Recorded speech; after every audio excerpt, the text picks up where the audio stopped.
Gerbiami Lietuvos krepšinio federacijos bendruomenės nariai, įsibėgėjant rinkiminiam maratonui, aišku, vis daugiau aktualios informacijos pateikiama apie mūsų kaip kandidatų vizijas ir matymus.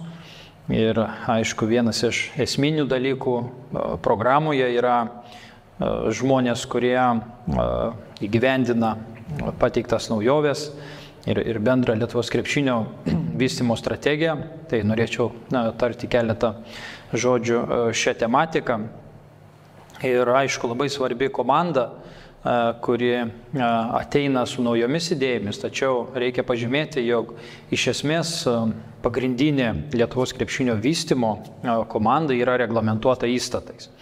Ir aš tik priminsiu, kad šiems žmonėms turime būti labiausiai dėkingi už Lietuvos krepšinio progresą, nes jie neša atsakomybės įvairių lygų, asociacijų, vykdo ir įgyvendina funkcijas numatytas įstatais ir taip, sakykime, padaro Lietuvos krepšinio visą sistemą, mechanizmą efektyviai veikiantį. Tai čia, kaip matote, pagrindinių lygų vadovai, direktoriai, aišku, yra vykdomieji komitetai ir įsitraukia labai didelis būrys ženklių verslininkų, gerų vadybininkų ir, sakykime, sporto žinovų, tam, kad lygos turėtų biudžetus, kad veiktų kaip efektyvios organizacijos ir, aišku, gyveninti pagrindinės funkcijas numatytas Lietuvos krepšinio federacijos įstatuose.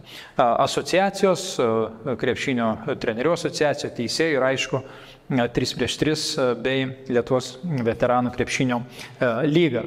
Tai šie žmonės yra bet kokiu atveju kaip konstanta deleguoti iš įvairių, sakykime, Lietuvos krepšinio organizacijų, skėtinių lygų, asociacijų ir sekantis galbūt jau žvilgsnis turėtų būti į komandą, kuri inicijuos Lietuvos krepšinio permainas ir naujoves, inovacijas. Tai reiškia, norėčiau detalizuoti jau galbūt kažkam ir žinomą informaciją, kad aš pats matau pagrindinius žmonės ir, aišku, čia ne visi žmonės, kurie mano nuomonė dalyvaus, sakykime, Lietuvos krepšinio reikalingų pokyčių įgyvendinimo procese kaip komanda ir tiesiog tai matau kaip akademinio, mokslinio ir praktinio vystymo, sakykime, žmonės, lyderiaujančių savo srityse, ne tik tai Lietuvoje, bet ir pasaulyje.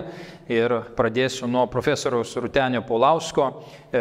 Jisai yra autorius paskutinių Lietuvos krepšinio jaunųjų krepšininkų rengimo gairių.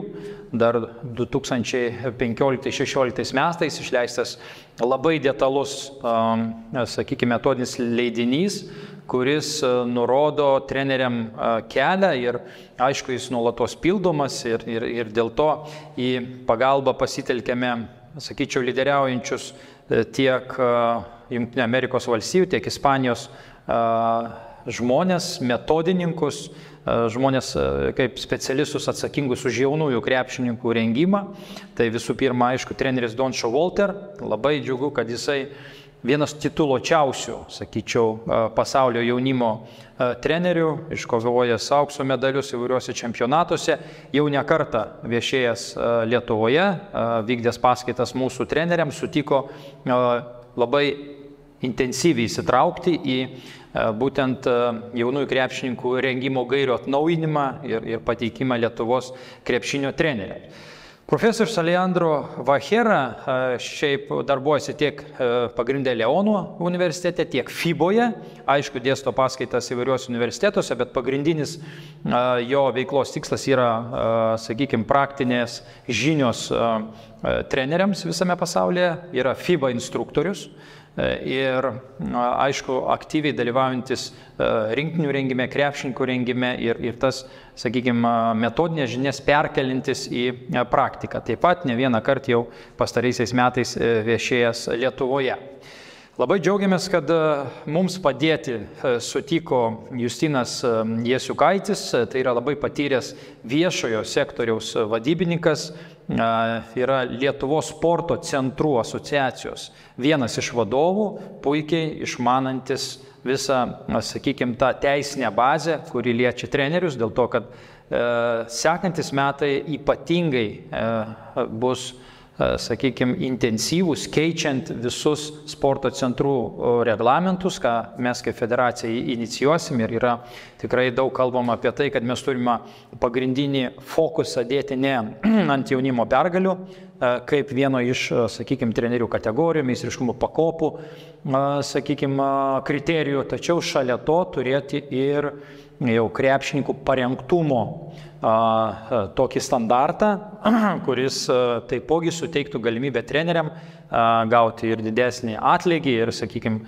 aukštesnę kategoriją, tiesiog objektyviais kriterijais matuojant komandos treniruojamų krepšininkų bendrą parengtumą, fizinį, techninį parengtumą, ir tai būtų kaip alternatyva tiem laimėjimam, kurie kol kas yra privalomi, jeigu treneris nori gauti didesnį atlygį būtent biudžetinėme sektoriuje.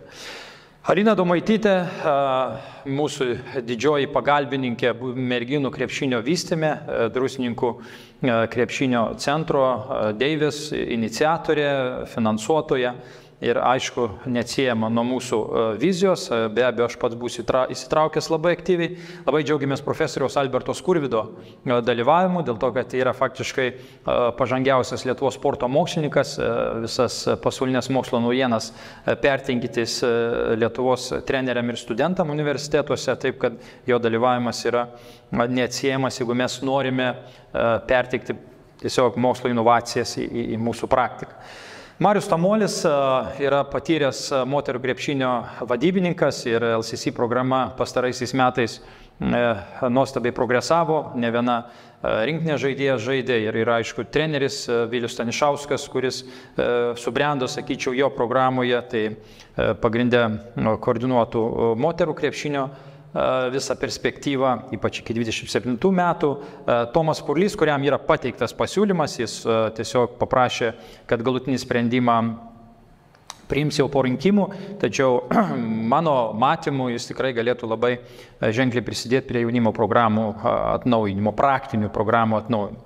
Saulius Kuzminskas pastaraisiais metais labai įsitraukė į merginų atrankas, jis puikiai žino visą Lietuvos merginų krepšinio situaciją, ypatingai periferijoje, ir jo dalyvavimas yra neatsiejamas nuo merginų rinktinių koordinavimo, tai jo atsakomybė būtų orientuota į tai. Dominikas Domarkas sugebėjęs, sakyčiau, ant kojų pastatyti visą Lietuvos profesionalių žaidėjų asociaciją.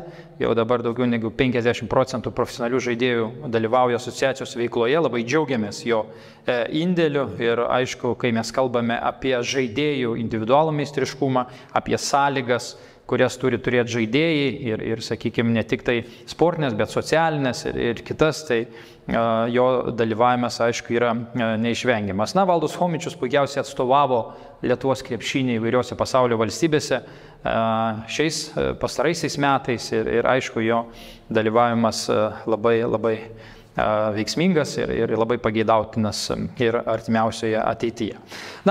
Pagrindinis klausimas, kurį gaunu pastarosiomis dienomis, kasgi bus generalinis sekretorius, jeigu aš laimėsiu LKF prezidento rinkimus, tai aš tiesiog tik tai visiems noriu paargumentuoti, kad ryšim su tuo, kad Lietuvos krepšinio federacijos veikloje ypatingai reikia teisinių žinių, reikia žinoti pačią struktūrą, kaip veikia sistema, reikia pažinoti žmonės, pačiam pabūti toje sistemoje. Tai džiaugiuosi, kad generalinio sekretoriaus pareigas sutiktų užimti Dominikas Domarkas, dabartinis Lietuvos profesionalių žaidėjų asociacijos vadovas. Jaunas, ambicingas, gabus vadybininkas ir aišku, puikiais atsiliepimais tiesiog reprezentuojantis tiek savo veiklą, kaip žmogaus, kaip krepšininko, ir tikrai labai džiaugiuosi, kad jisai sutiko, ir būsime, net nebejoju, kad puikiai komanda.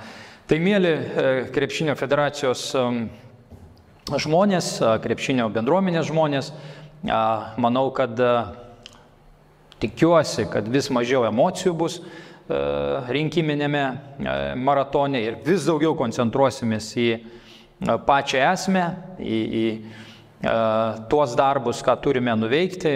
Ir aš pats labai aktyviai važinėjau po visą Lietuvą, pristatinėjau savo programą. Tikrai džiaugiuosi, kad turime pasirinkimą, galime rinktis ne iš vienos programos, galbūt net apjungti kai kurias idėjas. Ir tai yra viskas tik dėl to, kad Lietuvos krepšinis stiprėtų, augtų ir sugrįžtų į tuos pergalių laikus, tą pergalių kelią, kurį turėjome ne taip ir seniai. Tai ačiū visiems ir iki greito pasimatymo susitikimuose.